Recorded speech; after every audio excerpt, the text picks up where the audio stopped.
Big boss season 7 രാവിലെ അനുമോളും ജിഷിനും തമ്മിൽ ചെറിയൊരു ഉടക്കുണ്ടായിരുന്നു.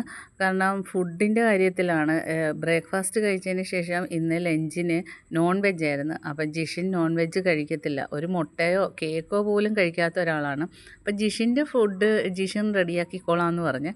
പക്ഷെ അത് കേൾക്കാതെ അനുമോൾ ജിഷിൻ്റെ ഫുഡ് റെഡിയാക്കി നോൺ വെജ് കറിയിൽ ഇളക്കി ആ തവി കൊണ്ട് വെജിൽ ഇട്ടെന്നും പറഞ്ഞായിരുന്നു ജിഷിൻ ചൂടാവുന്നത്.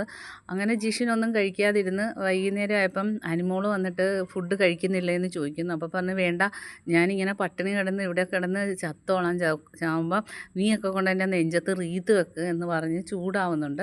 കാരണം ജിഷിന് ഒട്ടും താല്പര്യമില്ലാത്ത ഒരു ഇതാണ് നോൺ വെജിനോട്. അപ്പോൾ അങ്ങനെയുള്ള ഒരാൾ വെച്ചോളാം എന്ന് പറയുമ്പം അനുമോൾ കയറി വെക്കേണ്ട ആവശ്യമില്ലായിരുന്നു. പക്ഷേ അനുമോൾ നല്ല വൃത്തിയായിട്ടാണ് വെച്ചതെന്ന് പറയുന്നുണ്ട്. നോൺ വെജിൻ്റെ തവി ഇട്ടത് തന്നെ വെജ് ഇളക്കിയിട്ട് കഴുകിയതിന് ശേഷമാണ് അതിലോട്ട് ഇട്ടതെന്ന് പറയുന്നത്. പക്ഷേ ജിഷിൻ അതൊരു ഭയങ്കരമായിട്ടൊരു ബുദ്ധിമുട്ടായി. അതാണ് ജിഷിൻ കഴിക്കാഞ്ഞത്. അതിനെ ചൊല്ലിയായിരുന്നു വൈകുന്നേരവും അനുമോളും ജിഷിനും തമ്മിൽ ഭയങ്കര വഴക്ക് നടന്നത്. ബാക്കി അപ്ഡേറ്റുമായിട്ട് വീണ്ടും കാണാം. എൻ്റെ ചാനലൊന്ന് സബ്സ്ക്രൈബ് ചെയ്യണേ കൂട്ടുകാരെ.